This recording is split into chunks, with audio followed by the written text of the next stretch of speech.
فقہ حنفی کی ساری کتابیں اٹھا کے دیکھیں، اردو میں سب سے معتبر کتاب جو ہے وہ مفتی امجد علی صاحب کی ہے، جو خلیفہ ہیں امام احمد بریلوی المتوفیٰ 1340 ہجری بمطابق 1921۔ بار شریعت میں لکھا ہے، فتاوی الامگیری، در مختار، رد المختار، ان ساری کتابوں کے حوالے سے کہ اگر امام مسافر ہو، یہ حنفیوں کا میں آپ کو دیکھ رہے ہیں کہ کس لیول تک ان کو شیطان نے ہائی جیک کیا۔ امام مسافر ہو تو امام زور کے کتنے فرض پڑے گا؟ دو پڑھ کے سلام پھیر دے، اور مقتدی مقیم ہو تو ظاہر ہے ان کو تو 2 فرض پورے کرنے ہوں گے نا، تو وہ سلام پھیرنے کے بعد کھڑے ہو جائیں گے، تو کیا کریں گے کھڑے ہو کے؟ تسی دسو نا کیا کریں گے؟ آخری 2 رکعتیں پڑھیں گے، پہلی رکعت میں کیا پڑھیں گے قیام میں؟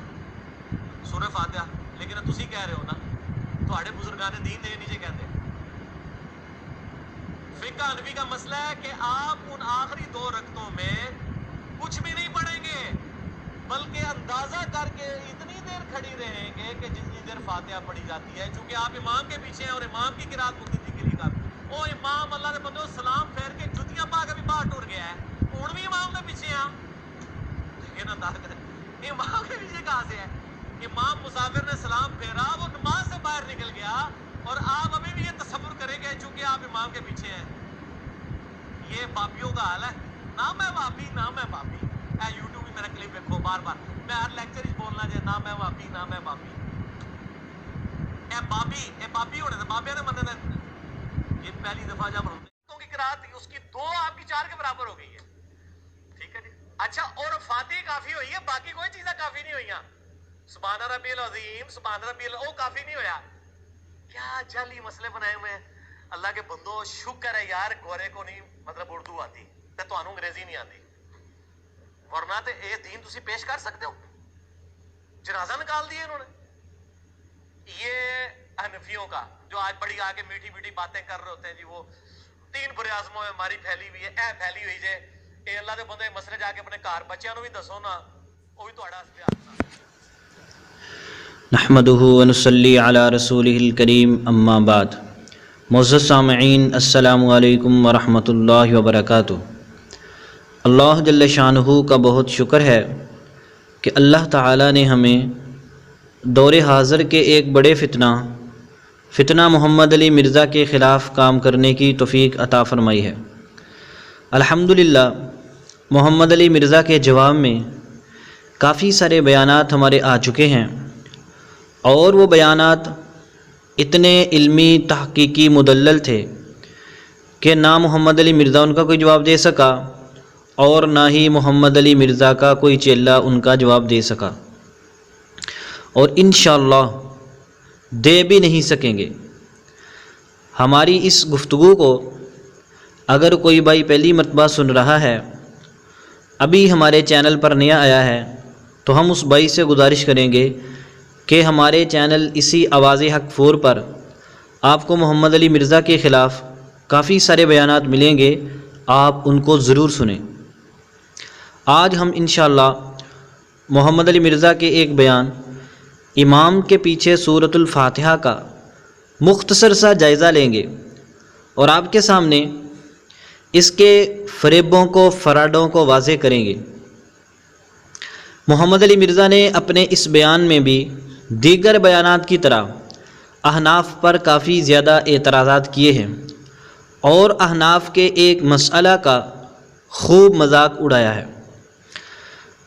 محمد علی مرزا نے کہا کہ امام کے پیچھے قرات کرنے کے مسئلہ میں غیر مقلد اور احناف دونوں ہی غلط ہیں، اور پھر اس نے کہا کہ احناف تو اس میں بہت دور جا چکے ہیں، اور انہوں نے ایک مسئلہ بنایا ہوا ہے جو بالکل غلط ہے، اس میں انہوں نے دین کا مذاق بنایا ہے، اور اس مسئلہ میں حنفیوں کو شیطان نے ہائی جیک کیا ہے۔ اس نے ایک مسئلہ پیش کیا کہ احناف کا ایک مسئلہ ہے کہ اگر، جیسا کہ آپ نے سنا ابھی وہ بتا رہا تھا کہ اگر کوئی امام مسافر ہو اور وہ مقیم مقتدی کو نماز پڑھائے مثلا ظہر ہے یا عصر ہے 4 رکعتوں والی نماز، امام 2 رکعات پڑھا کر فارغ ہو جائے گا، اب مقتدی جو مقیم ہے اس نے اپنی 2 رکعتوں کو پورا کرنا ہے، آیا وہ ان 2 رکعتوں میں قرات کرے گا یا نہیں کرے گا؟ احناف کی کتب میں لکھا ہوا ہے کہ وہ ان دونوں میں قرات نہیں کرے گا، کیونکہ اس نے نماز شروع کی تھی امام کا مقتدی ہو کر، لہذا اس کے لیے امام کی قرات کافی ہے۔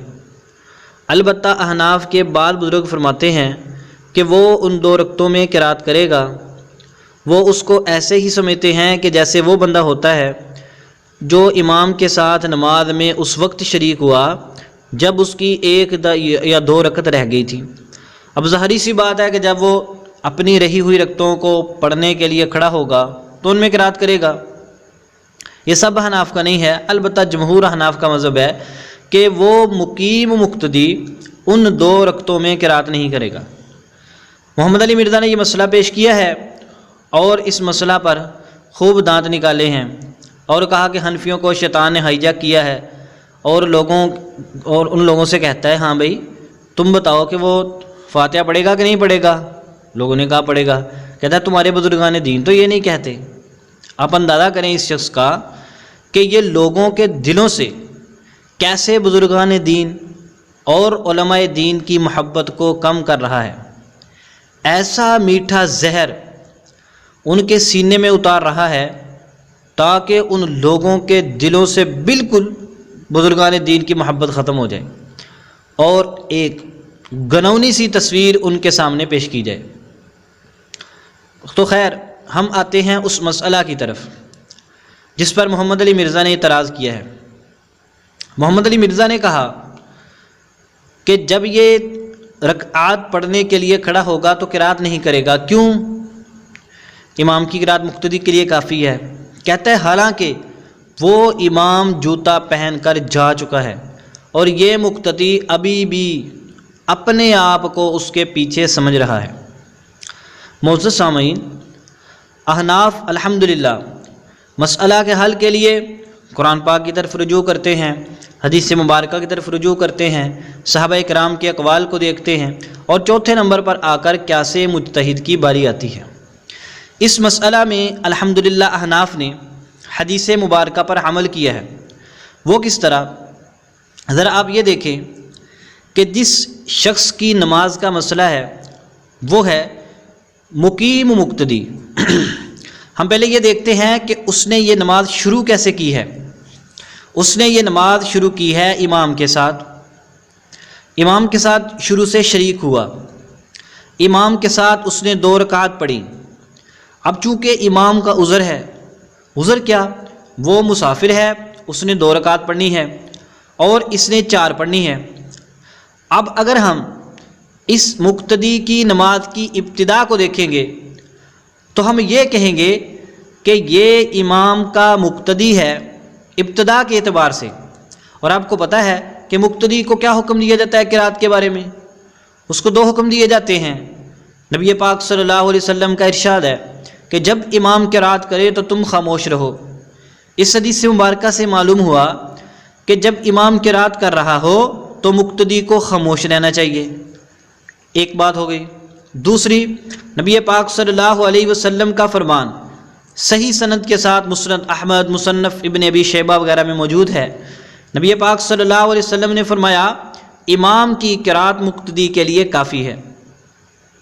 اب جب اس شخص نے امام کے ساتھ نماز شروع کی تو یہ بن گیا مقتدی۔ اب اس امام نے جو قرات کی ہے وہ اس مقتدی کے لیے کافی ہے۔ اب چونکہ عذر کی وجہ سے وہ امام جا چکا ہے اور اس شخص کی نماز کی ہم اگر ابتدا کو دیکھتے ہیں کہ یہ مقتدی ہے تو ہم نے یہی کہنا ہے کہ اس شخص کے لیے امام کی قرات کافی ہو چکی ہے، چاہے وہ اس کے سامنے موجود ہو یا نہ ہو۔ اور اگر ہم اس کی نماز کی انتہا کو دیکھتے ہیں تو یہ نماز تنہا ختم کر رہا ہے، تو اب یہاں تو ہونا چاہیے کہ اس کو خود قرات کرنی چاہیے، اور آپ کو پتہ ہے کہ تیسری چوتھی رکعات میں قرات کرنی مستحب ہے۔ اگر ہم اس کی نماز کی ابتدا کو دیکھتے ہیں تو یہ قرات نہیں کرے گا، کیوں؟ امام قرات کرے تم خاموش رہو، امام کی قرات مقتدی کے لیے کافی ہے۔ اگر ہم اس کی انتہا کو دیکھتے ہیں کہ تنہا نماز ختم کر رہا ہے تو پھر ہم اس کو یہ حکم دیتے ہیں کہ تو قرات کر لے، تیرے لیے قرات کرنی مستحب ہے۔ ایک اعتبار سے قرات کرنی ممنوع ہے اور دوسرے اعتبار سے قرات کرنی مستحب ہے۔ اور آپ کو پتہ ہے کہ جب حرام اور مستحب کا تعارض ہو جائے تو حرام کو ترجیح ہوتی ہے، لہذا ہم یہ کہیں گے کہ وہ شخص قرات نہیں کرے گا۔ کیوں؟ امام کی قرات مقتدی کے لیے کافی ہو چکی ہے اور ضروری قرات اس کا امام کر چکا ہے۔ ان دو احادیث مبارکہ سے احناف نے یہ مسئلہ اخذ کیا ہے۔ اب اس نے کہا کہ وہ امام جا چکا ہے، اب یہ اس کا مقتدی نہیں رہا، یہ قرات کرے گا۔ ذرا محمد علی مرزا بتائے اگر اس میں یہ ہمت ہے کہ اس نے یہ مسئلہ کس حدیث سے نکالا ہے، ذرا وہ ایک حدیث پیش کرے کہ جس سے یہ پتہ چلتا ہو کہ اگر امام مسافر ہو اور مقتدی مقیم ہو اور امام اپنی 2 رکعات پڑھ کے چلا جائے، مقتدی کے لیے بعد میں پڑھی جانے والی رکعتوں میں قرات ضروری ہے، ایک حدیث پیش کر دے اگر اس میں ہمت ہے۔ یہ انشاءاللہ قیامت تک پیش نہیں کر سکے گا۔ باقی اس نے جو مذاق اڑایا ہے، اب ذرا ہمیں یہ چند باتوں کا جواب دے، ہم اس کے ساتھ انشاءاللہ اس کو پکی بھی دیتے ہیں۔ دیکھو، ایک آدمی نماز جمعہ پڑھنے کے لیے آیا، کب آیا؟ جب امام خطبہ سے فارغ ہو چکا تھا۔ اب اس نے آ کر نماز پڑھی امام کے ساتھ، جماعت کے ساتھ، ہر بندہ کہے گا کہ اس کا جمعہ ہو چکا ہے۔ آپ کو پتہ ہے کہ نماز جمعہ کے لیے خطبہ ضروری ہے۔ اس آدمی نے، اب یہاں پر اس مسئلہ میں غیر مقلدین بھی، محمد علی مرزا بھی، سارے احناف کے مخالف مانتے ہیں کہ ایک امام کا خطبہ بڑی مسجد کے لیے کافی ہے۔ اب ذرا آپ غور کریں، چلو جن لوگوں نے خطبہ سنا ان کے بارے میں تو سمجھ آتا ہے کہ امام نے خطبہ دیا، مسجد میں موجود لوگوں نے خطبہ سنا، لہذا امام کا خطبہ ان لوگوں کے لیے کافی ہو گیا۔ مرزا صاحب ذرا یہ بتائیں، جب امام خطبہ دے رہا تھا وہ شخص تو لیٹرین میں تھا، وہ شخص تو غسل خانہ میں تھا، وہ شخص تو اپنے گھر میں تھا، وہ پتہ نہیں کیا کر رہا تھا مسجد کے باہر، اس نے خطبے کا ایک حرف بھی نہیں سنا، اور آپ کہہ رہے ہیں کہ اس کا جمعہ ہو گیا۔ اس نے امام کا ایک لفظ بھی نہیں سنا اور آپ کہتے ہیں کہ امام کا خطبہ اس کے لیے کافی ہو گیا۔ تو جس طرح آپ یہاں اعتراض کر رہے تھے امام موجود نہیں تو قرات کافی کیسے ہو گئی، یہاں پر بتائیں آپ کہ جب مقتدی موجود ہی نہیں ہے امام کا خطبہ اس کے لیے کافی کیسے ہو گیا؟ اس کا آپ نے جواب دینا ہے۔ دوسری بات، اگر ایک شخص نماز کے لیے مسجد میں آتا ہے، امام ہے رکوع میں، صحیح ابن حبان اور صحیح ابن خزیمہ کی روایت سے معلوم ہوتا ہے کہ جس شخص نے امام کو رکوع میں پا لیا اس نے وہ رکعت پا لی۔ ایک شخص مسجد میں آیا، امام رکوع ہے، آ کر امام کے ساتھ مل گیا، اس صحیح حدیث کے مطابق اور جمہور علماء کے مطابق اس کی وہ رکعت ہو چکی ہے۔ اب ذرا آپ بتائیں کہ اس کی وہ رکعت کیسے ہو گئی؟ نہ تو اس نے فاتحہ سنی، نہ اس نے بعد والی سورت سنی، وہ تو آیا ہی اس وقت جب رکوع میں ہے، تو آپ بتائیں کہ اس کی وہ رکعت کیسے ہو گئی؟ حالانکہ اس نے تو سنی نہیں۔ تو جس طرح آپ وہاں اعتراض کر رہے تھے کہ وہ امام جا چکا ہے، موجود ہی نہیں ہے، اور یہ اپنے آپ کو اس کے پیچھے سمجھ رہا ہے، جب اس نے تو سنا ہی نہیں ہے، یہ تو آیا ہی اب ہے جب امام رکوع میں ہے، تو آپ ذرا بتائیں کہ اس کی وہ رکعت کیسے ہو گئی؟ اب دیکھو، اسی بیان کے آخر میں محمد علی مرزا نے خود بھی کہا کہ اگر جہری نمازوں میں اس نے فاتحہ نہیں سنی، رکوع میں مل گیا، تب بھی وہ رکعت کو شمار کر لے۔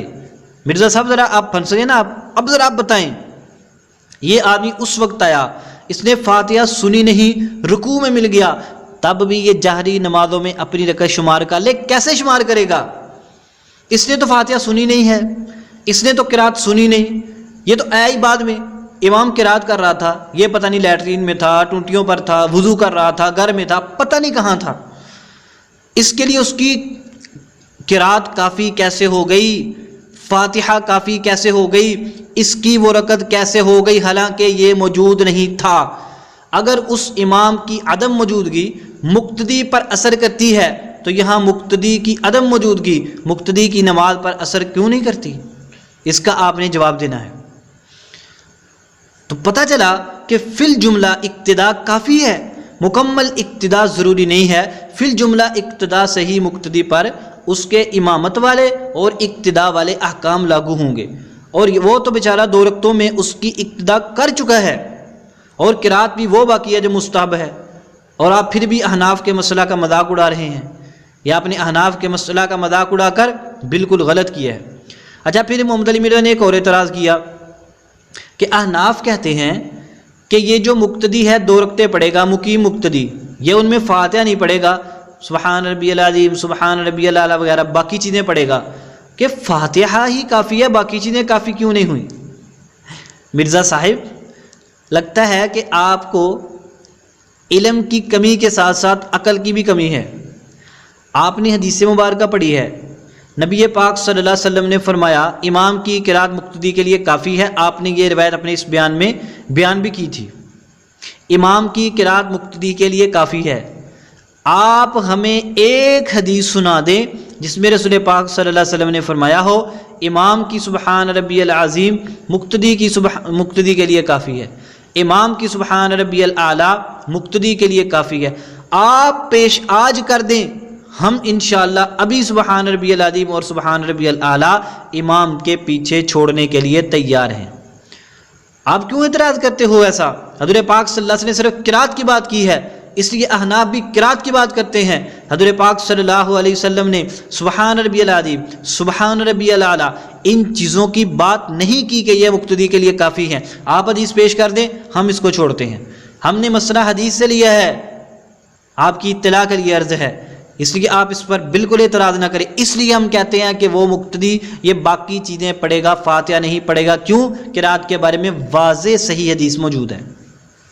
پھر محمد علی مرزا کہتا ہے وہ شکر کرو گورے کو اردو نہیں آتی ہو، تمہیں انگریزی نہیں آتی، یعنی اپنے آپ کو یہ بڑا عقل مند، پڑھا لکھا، انگریزی جاننے والا، بولنے والا سمجھتا ہے۔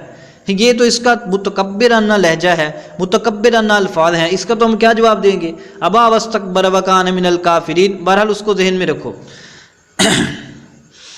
اور بھائی جو انگریز مسلمان ہوگا جس کے سامنے یہ کتابیں پیش کی جائیں گی وہ انشاءاللہ ان مسائل کو بڑی عقل مندی کے ساتھ قبول کرے گا۔ اور آج تک ہم نے سنا بھی نہیں ہے کہ کوئی انگریز مسلمان ہوا ہو، اس کے سامنے حناف کے مسائل پیش کیے گئے ہوں اور اس نے ان کا مذاق اڑایا ہو۔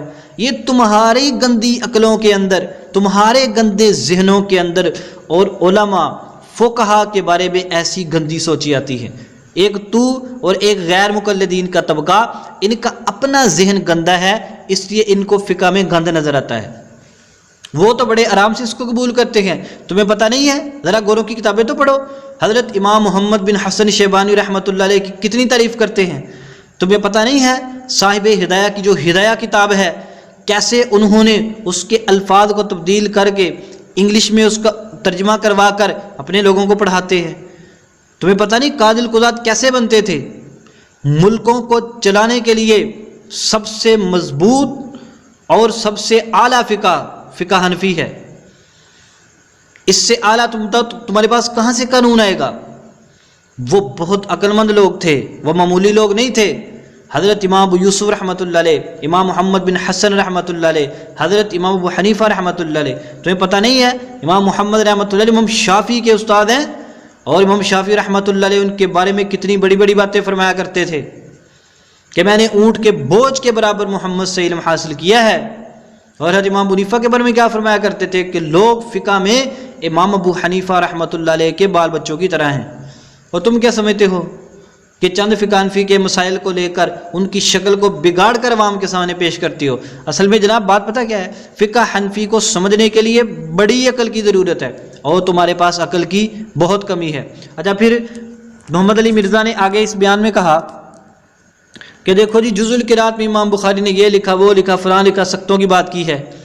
احناف سے ایک ایک بات پر سند کا مطالبہ کرنے والوں، سند کی تصحیح کا مطالبہ کرنے والوں، ذرا جز القرات کی سند پیش کرو۔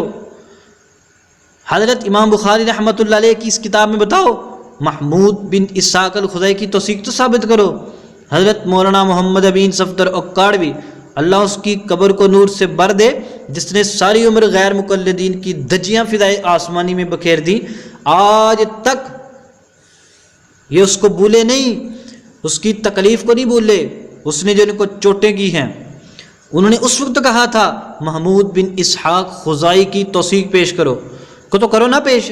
احناف سے تو ایک ایک چیز کی سند کا مطالبہ کرتے، وہ تیرا گرو جو زبیر علی زئی مر گیا وہ بھی نہیں پیش کر سکا، جز رفع دین میں بھی اور جز القراءت دونوں کا ترجمہ کیا، اور نیچے اپنے حواشی لگائے فریب و فراڈ سے پر، وہ بھی اس کی توثیق ثابت نہیں کر سکا، تم بھی ثابت کر دو۔ اچھا پھر کیا کہتے ہیں وہ جی فلاں فلاں فلاں فلاں محدث نے کہا ہے کہ یہ امام بخاری کی ہی کتاب ہے۔ اچھا جب احناف یہ کہتے ہیں کہ وہ فلاں محدث نے کہا ہے کہ یہ حضرت امام ابو حنیفہ کی کتاب ہے یا امام ابو حنیفہ رحمۃ اللہ علیہ کا قول ہے، کہتے ہیں محدثین کو چھوڑو، سند پیش کرو، تو تم بھی ذرا سند پیش کرو نا، جز القراءت کی سند پیش کرو، پھر باقی باتیں کرنا۔ اچھا آگے چل کر کہتا ہے احناف کی ضد دیکھو کہ یہ ظہر اثر میں بھی امام کے پیچھے نہیں پڑتے، حالانکہ امام کی قراءت کی آواز نہیں آ رہی ہوتی۔ جناب آپ احادیث مبارکہ کو غور سے پڑھا کریں، غور سے، صرف ایک حدیث کو نہ دیکھو، حدیث مبارکہ کو دیکھو، اس سے ملتی جلتی دوسری حدیث کو دیکھو، اس موضوع کی دوسری حدیث کو دیکھو، اور اسی طرح دوسرے مسائل کو دیکھو۔ حضور پاک صلی اللہ علیہ وسلم نے ارشاد فرمایا کہ جب امام قرات کرے تم خاموش رہو، فرمایا جب امام قرات کرے، یہ نہیں فرمایا کہ جب تمہیں امام کی قرات کی آواز آ رہی ہو تب خاموش رہو، فرمایا کہ جب وہ قرات کرے تم خاموش رہو، اس کی قرات کی آواز آئے یا نہ آئے، بس تمہیں پتہ ہو کہ امام قرات کر رہا ہے تو تم نے پیچھے خاموش رہنا ہے۔ تمہیں الحمدللہ پتہ ہے ہمارا امام قرات کرتا ہے تو اس لیے ہم خاموش رہتے ہیں، یہ بالکل ایسے ہی ہے، اس کو یوں سمجھ سکتے ہیں۔ فرمایا کہ جب امام خطبہ دے رہا ہو جمعہ کا تو تم خاموش رہو۔ اب دیکھو ایک آدمی دور بیٹھا ہے امام سے، اس کو یہ پتہ ہے کہ امام خطبہ دے رہا، لیکن اس کو امام کے خطبہ کی آواز نہیں آ رہی، اب وہ باتیں کرنا شروع کر دے، تم مجھ سے کہو بھائی چپ کر جاؤ، تمہیں پتہ نہیں خطبہ ہو رہا ہے، وہ کہے جناب مجھے تو خطبے کی آواز نہیں آ رہی، میرے لیے کون سا اس کو سننا ضروری ہے، تو آپ کہیں گے تمہیں پتہ تو ہے نا امام خطبہ دے رہا ہے، اس لیے تم چپ رہو۔ بالکل اسی طرح پتہ ہونا چاہیے امام قرات کر رہا، بس خاموش رہو۔ پھر خیال آئے گا تو بھی ہماری قرات کا کیا بنے گا؟ تو رسول پاک صلی اللہ علیہ وسلم نے واضح فرما دیا کہ جب امام قرات کرے تم چپ رہو، اور امام کی قرات مقتدی کے لیے کافی ہے، تو اس لیے ہم خاموش رہتے ہیں، ہمیں پتہ ہے امام قرات کر رہا، اور اس لیے خاموش رہتے ہیں، ہمیں پتہ ہے کہ امام کی قرات مقتدی کے لیے کافی ہے۔ پھر بھی ہم اور بھی زیادہ انشاءاللہ اثرات کے ساتھ آپ کے سامنے ایک حدیث پیش کر دیتے ہیں۔ حضرت امام دارقطنی رحمۃ اللہ علیہ نے سنن دارقطنی جلد 2 حدیث نمبر 1252، حضرت ابن عباس رضی اللہ تعالیٰ فرماتے ہیں نبی پاک صلی اللہ علیہ وسلم نے فرمایا تکفی کا قراءت الامامی خافت او جہرا، فرمایا کہ تجھے امام کی قرات کافی ہے، امام آہستہ قرات کرے یا بلند آواز سے قرات کرے۔ حضور پاک صلی اللہ علیہ وسلم نے کیا فرمایا کہ تجھے امام کی قرات کافی ہے، یعنی تجھے قرات کرنے کی ضرورت نہیں، تجھے فاتحہ پڑھنے کی ضرورت نہیں، تجھے بعد والی صورت پڑھنے کی ضرورت نہیں ہے، امام قرات آہستہ کرے یا بلند آواز سے قرات کرے۔ حضرت امام دارقطنی رحمۃ اللہ علیہ نے اس کے راوی عاصم پر جرح کی ہے اور یہ کہا کہ اس کو مرفوع بیان کرنا وہم ہے، یعنی اگر اس حدیث کو ضعیف بھی مان لیا جائے کہ یہ حدیث صحیح نہیں ہے، تب بھی 3 بہت مضبوط صحابہ کا میں فتویٰ ملتا ہے، اس سے بھی ہمیں یہ پتہ چلتا ہے کہ نماز چاہے جہری ہو چاہے سری ہو، امام کے پیچھے نماز میں قرات نہیں کرنی چاہیے۔ اب وہ حدیث اس حدیث مرفوع کو تقویت دے دی کہ واقعی نبی پاک صلی اللہ علیہ وسلم کا یہ ارشاد ٹھیک ہے کہ امام کی قرات مقتدی کے لیے کافی ہے، امام قرات آہستہ آواز سے کرے یا بلند آواز سے کرے۔ ذرا آپ وہ 3 صحابہ کا فتویٰ سنیے۔ شرح معانی الاثار حضرت امام ابو جعفر طحاوی رحمۃ اللہ علیہ کی کتاب ہے۔ حضرت امام طحاوی فرماتے ہیں ہم سے بیان کیا یونس نے، وہ فرماتے ہیں ہم سے بیان کیا ابن وہب نے، وہ فرماتے ہیں مجھے خبر دی حیوہ بن شریح نے، وہ روایت کرتے ہیں بکر بن عمر سے، اور وہ روایت کرتے ہیں عبید اللہ بن مقسم سے۔ اب یہ تو ہو گئے روات، اب ذرا ان کا مختصر تعارف سن لیں، اس کے بعد متن و ترجمہ پڑھیں گے۔ حضرت پہلے تراویح حضرت امام طحاوی رحمۃ اللہ علیہ، یہ بالاتفاق ثقہ ہیں، پھر بھی میں پیش کر دیتا ہوں۔ علامہ ذہبی رحمۃ اللہ علیہ فرماتے ہیں سیر اعلام النبلاء جلد 15 صفحہ نمبر 27 پر، الامام العلامۃ الحافظ الکبیر، ان کے بارے میں علامہ ابن یونس مصری رحمۃ اللہ علیہ تاریخ ابن یونس جلد اول صفحہ نمبر 22 فرماتے ہیں ثقۃ ثبت فقیہ، فرماتے ہیں ثقہ ہیں، ثبت ہیں، فقیہ ہیں، عاقل ہیں، لم یخلف مثلا، اپنے بعد اپنے جیسا کوئی نہیں چھوڑا۔ کہتے ہیں حضرت امام طحاوی رحمۃ اللہ علیہ کے بعد آپ جیسا کوئی بندہ نہیں ہے، آپ ثقہ بھی ہیں، ثبت بھی ہیں، فقیہ بھی ہیں، عاقل بھی ہیں، اور بہت سارے محدثین کرام نے آپ کی توثیق فرمائی ہے۔ ان کے آگے استاد ہیں یونس بن عبد الاعلی، ان کے بارے میں علامہ ذہبی لکھتے ہیں وثق غیر واحد، ان گنت محدثین نے ان کی توثیق کی ہے۔ تاریخ اسلام ذہبی جلد 6 صفحہ نمبر 459۔ ان کے آگے راوی عبداللہ بن وہب، ان کے بارے میں علامہ ذہبی فرماتے ہیں ثقہ ہیں، ثبت ہیں، من کبار الزہاد، نیک متقی بڑے لوگوں میں سے ہیں۔ تاریخ اسلام ذہبی جلد نمبر 4 صفحہ نمبر 1143۔ ان کے بعد ہے حیوہ بن شریح، ان کے بارے میں الجرح والتعدیل امام ابن حاتم کی کتاب میں لکھا ہوا ہے ثقہ جلد 3 صفحہ نمبر 306۔ ان کے بعد راوی ہے بکر بن عمر المعافری، اس کے بارے میں علامہ ذہبی لکھتے ہیں احد الاثبات، مضبوط راویوں میں سے ایک ہے۔ تاریخ اسلام ذہبی جلد نمبر 3 صفحہ نمبر 624۔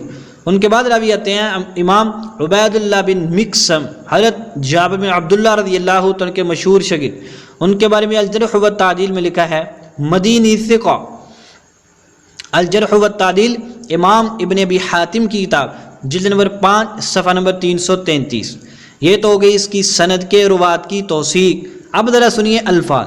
عبید اللہ بن مقسم نے سوال کیا حضرت عبداللہ بن عمر رضی اللہ تعالیٰ عنہ سے، اللہ اکبر، کتنے عظیم الشان صحابی ہیں وہ، اور زید بن ثابت رضی اللہ تعالیٰ عنہ سے، سبحان اللہ، قرآن کو جمع کرنے والے کتنے بڑے عالم ہیں، اور جابر بن عبداللہ رضی اللہ تعالیٰ عنہ سے۔ عبید اللہ بن مقسم نے کتنے اہم لوگوں سے پوچھا، اللہ اکبر، عبداللہ بن عمر رضی اللہ تعالی عنہما، زید بن ثابت رضی اللہ تعالی عنہ، جابر بن عبداللہ رضی اللہ تعالی عنہما، ان سب سے سوال کیا امام کے پیچھے قرات کے بارے میں۔